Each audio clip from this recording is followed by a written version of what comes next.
Step 1, admitted we were powerless and that our lives had become unmanageable. People, this is the common thing. I've been in AA off and on for 20 years, but I have, because I went into it when I was younger and I didn't do the steps, I didn't do the work, I didn't get a sponsor, and I was like, this is bullshit. So, you don't have to go to church to be close to God. You don't have to go to AA to be close to sobriety. You know what I mean? So I'm going to talk to you about it. So if you're shitting on it, don't think of this as AA. Just think of it as a recovery program. And I'm going to talk to you about it. Okay?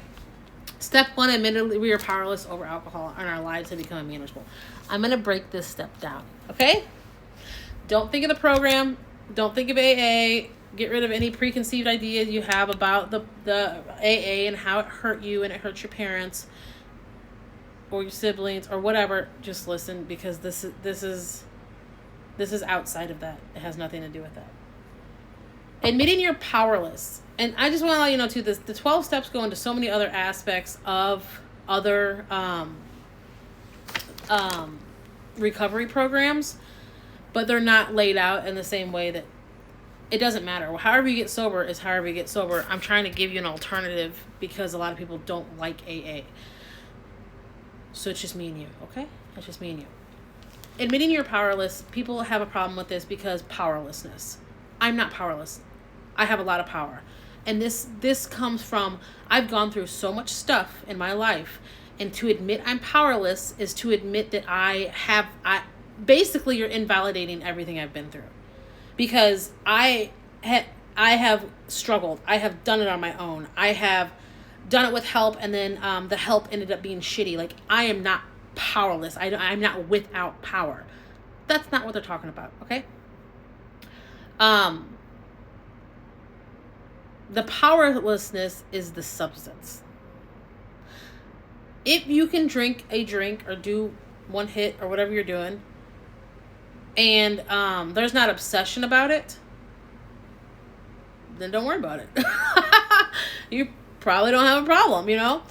If you take one drink, we'll use alcohol as an example. If you take a drink and you want another, and then you know, and then you get this like little obsessive feeling, there might be some powerlessness over that, right? That obsession of it. And then it's sneaky and it's hiding it and it's not letting people know how much you're drinking. Or when you write it down at the doctor's office, it's not like, well, how many drinks do you have a day? And you're like, 2. Do normal people drink 2? I think normal people drink maybe 2 drinks a day. I see it in the movies. People have like 2 glasses of wine or like that one little glass of whiskey. I'll say 2 or 1.5. That was me. So, me, no, obsessive.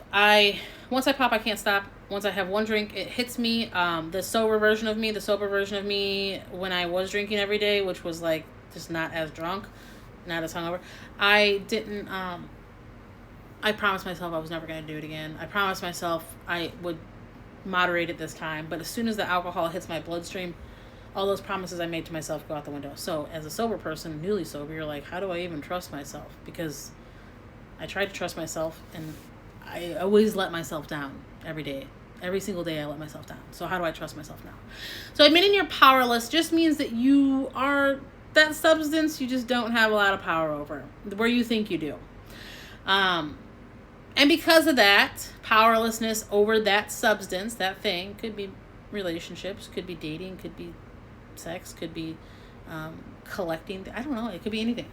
Once you admit you're powerless over that your obsession is too great for that thing, and it doesn't have to be every single day. You could binge. You could do it on the weekends. You could do it. It's the thinking, because normal drinkers don't have one drink and then go, oh my God, this makes my problems go away, or this makes me feel like I can be myself, or this makes me feel like I can just get all those feelings and all that chatter going on in my head. It makes all that shit go away. I don't think normal drinkers obsess over that feeling that it gives you. It's just like, I don't know how normal drinkers drink, but I think they have, you tell me if you're a normal drinker. I think you should have when you're like, oh, I get to relax for the day. I don't know.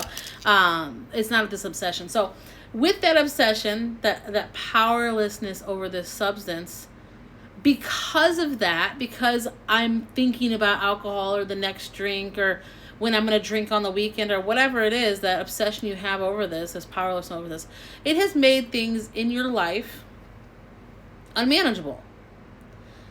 So because of the substance, I'm not getting ahead in my career like I want to, or this guy keeps getting the promotion and it should be me, or my family doesn't trust me, or my mom keeps calling and I don't want to answer the phone because I don't want to have to talk to her about, she's going to subtly tell me I need to, cut it back or whatever. I don't want to talk about it. So, also I wrecked a car, and but you don't have to do all these big things. It's just it comes for unmanageability is perspective. Unmanageability is different for everybody's lives. So it could be anything. And think of something in your life because of the substance, because of the obsession, how that has trickled out into your life and made things possibly unmanageable. So I just can't get ahead. I just can't. And you think it's everybody else's fault. You think it's school's fault, or a teacher's fault, or a parent's fault, or your friend. But really, you got to look at yourself and what was my part in it? What were the actions that's a whole new step. But powerless and unmanageability is step one. That's what I want to talk about. That's what I'm talking about. If you feel like you have powerlessness and unmanageability, step one in the book is Bill Wilson's story. It's chapter 1. And it's Bill's story. And all this story is about how he is a fall down drunk, and how his life is unmanageable, and how he became powerless over the substance. So it's the progression of how it was for him in the beginning and how it got worse and worse and worse. If you look at Bill Wilson as this pedestal, please do not, because I don't think as an alcoholic he would want you to put him on a pedestal, but also he would because ego. But he's just one alcoholic who had these experiences, who were divine, that gave him the ability to write the 12 steps with help from a lot of other people and to get the word out there. So, powerless and unmanageability in your life, think about it. That's all you got to do. That's step one. If you can admit it and you're willing to do some of this work, and you want to see a change in your life in a very positive way, remember this is just me and you talking. I really want to change your perspective of just 12 steps, not Alcoholics Anonymous, not the program, not the fellowship, the book.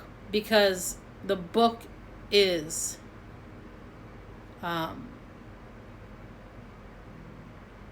help, the guidance. It's not the people in AA. It's not the program AA, which does help me. The people help me. The program helped me. But in trying to change your perspective a little bit, just think of the 12 steps, okay? And that's what we're going to do. That's step one. If you guys want, you can always DM me, message me on here in the comments, whatever you want to do. My intention behind this is just to help other people. I do have a platform of almost, it's getting close to 8,000, and I've got a lot of sober curious people here. And there's no judgment for me. I am a fall down, pee on myself drunk. I've done a lot of terrible things. I've helped people do terrible things. It doesn't make me a terrible person, but my life was very unmanageable, and I was very powerless over alcohol. It ran me, and it ran me for a long time. So if you identify with any of this and you're looking for help, I hope I can just guide you in a way that I was guided. I do love you guys with boundaries, and my DMs are always open, drunk or not. You can always reach out to me, okay? No judgment here at all. I am you. I am you. I am one drink away also from fucking everything I've built in these past 5 years. I'm one drink away from fucking that up, okay?